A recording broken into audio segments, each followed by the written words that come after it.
राहुल गांधी ने आज press conference में आरोप किस पर लगाए? मुख्य चुनाव आयुक्त ज्ञानेश कुमार पर। सवाल किससे किए? चुनाव आयोग से। क्या इस दौरान राहुल गांधी ने एक बार भी बीजेपी का नाम लिया? नहीं। पीएम मोदी का नाम लिया? नहीं। उन पर कोई आरोप लगाए? नहीं। और अब चुनाव आयोग पर लगे आरोपों पर राहुल को जवाब कौन दे रहा है? बीजेपी। भाई ये खेल तो मेरी समझ से बाहर है, आपको समझ आ रहा है क्या? राहुल गांधी ने जब बीजेपी या उसके किसी नेता का नाम तक नहीं लिया, उन्होंने किसी अज्ञात आदमी पर ये सारे आरोप लगाए, सवाल भी ज्ञानेश कुमार की ईमानदारी पर उठाए। तो फिर बीजेपी को इतनी मिर्ची क्यों लग गई है? किस बात पर? राहुल गांधी की पीसी के बाद कहां चुनाव आयोग को इन आरोपों का जवाब देना चाहिए था, तो वो बस एक ट्वीट करके किनारे हो गए। आरोपों का जवाब देने आए बीजेपी नेता अनुराग ठाकुर। ये क्या माजरा है भला? राहुल गांधी की प्रेस कॉन्फ्रेंस की भी बात कर लेते हैं। राहुल गांधी ने आज पीसी करके वोट चोरी पर बड़ा खुलासा किया। उन्होंने बताया कि एक सिस्टमैटिक साजिश चल रही है, जहां विपक्ष के वोटरों को टारगेट किया जा रहा है। खासकर दलित, आदिवासी, ओबीसी और अल्पसंख्यक समुदायों के वोट काटे जा रहे हैं। उदाहरण दिया कर्नाटक का। 2023 के कर्नाटक चुनाव में आलंद विधानसभा क्षेत्र में 6018 वोटरों के नाम डिलीट करने की कोशिश की गई।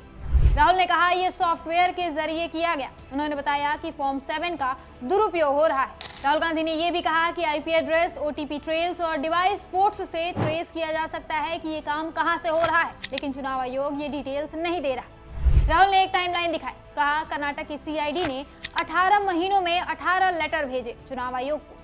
3 चीजें मांगी। डिलीट फॉर्म्स कहां से भरे गए, यानी आईपी एड्रेस, किस डिवाइस से, यानी पोर्ट्स, और ओटीपी कैसे आया। लेकिन ज्ञानेश कुमार ने एक भी जवाब नहीं दिया। राहुल गांधी ने कहा कि यह साबित करता है कि ज्ञानेश कुमार वोट चोरों को बचाने का काम कर रहे हैं, लोकतंत्र के हत्यारों को प्रोटेक्ट कर रहे हैं। राहुल गांधी ने अपने आरोपों के सबूत भी दिए। उन्होंने उन लोगों को सामने लाकर खड़ा किया जिनके नाम पर वोट काटने की कोशिश हुई और जिनके नाम काटे गए।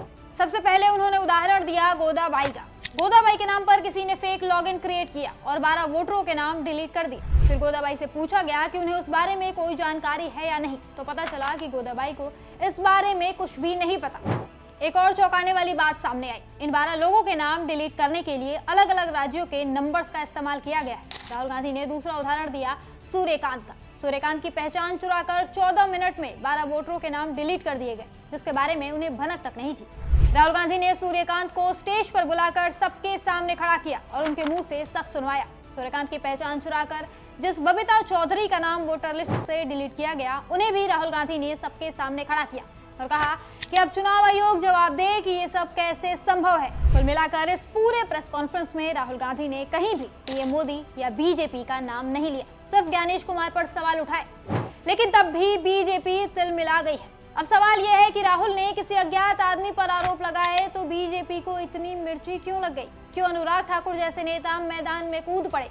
चुनाव आयोग ने क्या किया? बस एक ट्वीट, न प्रेस कॉन्फ्रेंस, न ही कोई डिटेल्ड जवाब। लेकिन बीजेपी वो तो भभक पड़ी।